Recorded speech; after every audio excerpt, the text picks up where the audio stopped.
రామచంద్ర యాదవ్ అన్నగారు మాట్లాడతారు. గ్రామ పెద్దలకు, మహిళలకు పేరు పేరున హృదయపూర్వక నమస్కారాలు తెలియజేస్తున్నాను. ఈరోజు ఈ గ్రామంలో జరిగిన సంఘటన, అమానుష ఘటన గురించి రాష్ట్రం మొత్తం తెలిసింది. రాష్ట్రం మొత్తం చర్చించుకున్నారు.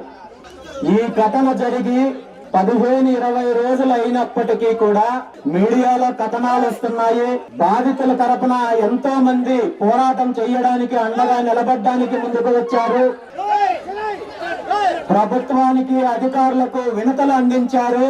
కానీ ఈనాటి వరకు బాధితులకు న్యాయం జరగకపోగా వాళ్ళను వేధించే ప్రయత్నం చేస్తున్నారు. బాధితుల మీద తప్పుడు కేసులు పెట్టే ప్రయత్నం చేస్తున్నారు. బాధితుల్ని బెదిరించే ప్రయత్నం చేస్తున్నారు. ఇంతలా ఉన్న వ్యవస్థను, ఈ ప్రభుత్వాన్ని ఏమనాలి? మనము చేయాల్సిన ప్రభుత్వము, వ్యవస్థలు వారినే బెదిరించి వాళ్ళని వేధించే ప్రయత్నం చేస్తుంటే మనమేం చేయాలి? ఇలాగే చూస్తూ ఉందామా? ఈ దాడులను ఎదుర్కొంటూనే ఉందామా? ఈరోజు మనం కళ్ళు మూసుకొని చేతులు కట్టుకొని కూర్చుంటే రేపొద్దున్నే మన పిల్లల బతుకులు కూడా ఇలాగే తయారవుతాయి. వారి పిల్లల బతుకులు కూడా ఇలాగే తయారవుతాయి. ఇప్పటి వరకు తరతరాలుగా మన శ్రమను, మన అధికారాన్ని, మన హక్కులను, మన అభివృద్ధిని వీళ్ళందరూ కూడా అధికారం అడ్డం పెట్టుకుని దోపిడీ చేస్తుంటే చేతులు కట్టుకుంటూ కూర్చున్నాము.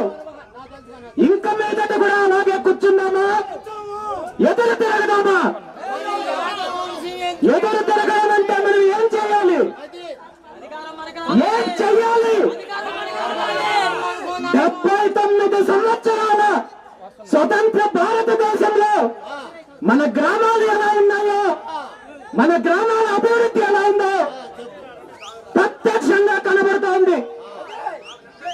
మన అభివృద్ధి, బీసీల అభివృద్ధి, దళితుల అభివృద్ధి, బహుజనుల అభివృద్ధి ఎలా ఉందో ఈ రోజు మనం ప్రత్యక్షంగా చూస్తున్నాము.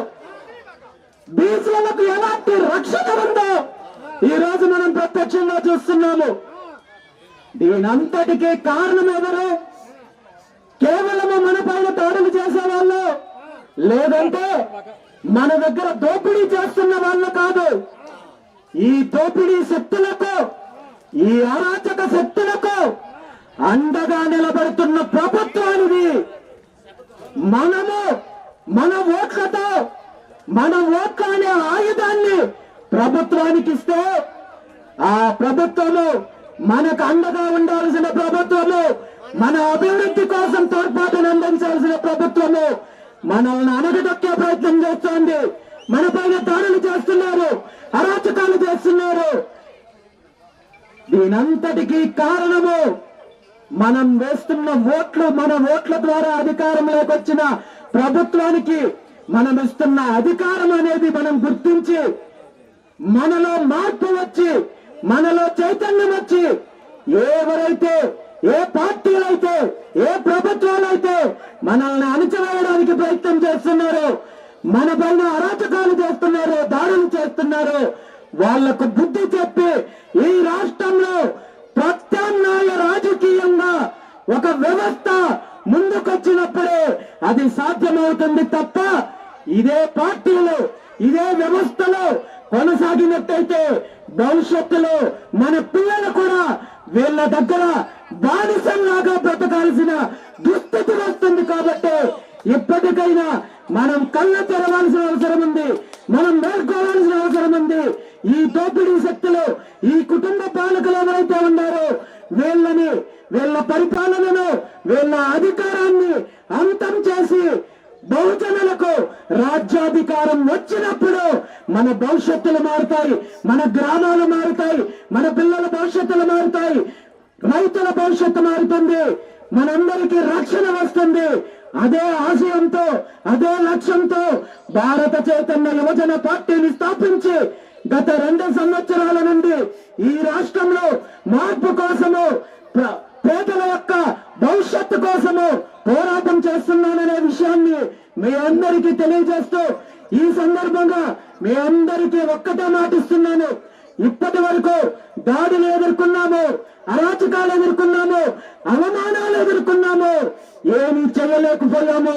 కానీ భవిష్యత్తు రోజులు మనమే అనే విషయాన్ని ఈరోజు ఈ సందర్భంగా తెలియజేస్తున్నాను. మనకు మంచి రోజులు రాబోతున్నాయి, మన రోజులు రాబోతున్నాయి, మన ప్రభుత్వం రాబోతోంది. ఖచ్చితంగా ఇలాంటి ఇబ్బందులు ఎన్ని వచ్చినా ఈ రాష్ట్రంలో అణచివేతకు గురవుతున్న అన్ని వర్గాలను ఏకం చేసి వచ్చే ఎన్నికల నాటికి ఈ 2 అరాచక శక్తులను ఈ రాష్ట్రం నుండి తరిమి కొట్టే యజ్ఞాన్ని ఈ రోజు ప్రారంభించాము. ఖచ్చితంగా ఆ యజ్ఞ ఫలితము వచ్చే ఎన్నికల నాటికి వస్తుంది. ఈ పోరాటంలో ఈ ఉద్యమంలో మీరందరూ భాగస్వామ్యం కావాలని మనస్ఫూర్తిగా కోరుకుంటూ మీ అందరికీ అండగా నేనుంటాను. బీసీవై పార్టీ ఉంటుంది. ఇలాంటి దాడులు, ఇలాంటి అరాచకాలు, ఇలాంటి అవమానాలు మళ్ళీ ఎదురైతే ఎలాంటి పరిణామాలు ఉంటాయో ప్రభుత్వానికి అధికారాన్ని అడ్డం పెట్టుకుని విర్రవీగే ఇలాంటి నీచమైన శక్తులకు ఈ సందర్భంగా హెచ్చరిస్తూ భవిష్యత్తులో మనందరి హక్కుల కోసం, మన భవిష్యత్తు కోసం మనము మార్పు తీసుకురావాల్సిన అవసరం ఉంది. మనలో చైతన్యం రావాల్సిన అవసరం ఉంది. పోరాటం చేయాల్సిన అవసరం ఉంది. మీ అందరికీ నేను అండగా ఉంటానని బీసీవై పార్టీతో ఈ రాష్ట్రంలో ఒక కొత్త చరిత్రను సృష్టించి మన పిల్లలకు భావితరాల భవిష్యత్తుకు పునాదులు వేద్దామని దానికోసము ఎందాక వెళ్ళడానికైనా నేను సిద్ధంగా ఉన్నానని చెప్పి తెలియజేస్తూ అందరూ ఇలాంటి సంఘటనలు జరిగినప్పుడు గ్రామస్తులు, మహిళలు ఐకమత్యంతో ఇలాంటి అరాచక శక్తులకు మీరే బుద్ధి చెప్పే రోజులు రావాలని కోరుకుంటూ ఈ రోజు గ్రామస్తులు, గ్రామ పెద్దలు, మహిళలు, యువత అందరూ ఐకమత్యంగా ముందుకు వచ్చి ఈ కార్యక్రమానికి మద్దతు తెలిపి నాకు మద్దతునిచ్చి నా పైన చూపించిన ప్రేమ అభిమానాలను ఎప్పటికీ నా గుండెల్లో పెట్టుకుంటానని చెప్పి మీ కుటుంబ సభ్యుడిగా, మీ బిడ్డగా నేను మీకు అండగా ఉంటానని చెప్పి తెలియజేస్తూ ఈ కార్యక్రమానికి సహకరించిన ప్రతి ఒక్కరికి కూడా ధన్యవాదాలు తెలియజేస్తూ మీడియా మిత్రులందరికీ కూడా ప్రత్యేక ధన్యవాదాలు తెలియజేస్తూ సెలవు తీసుకుంటున్నాను. Thank you very much.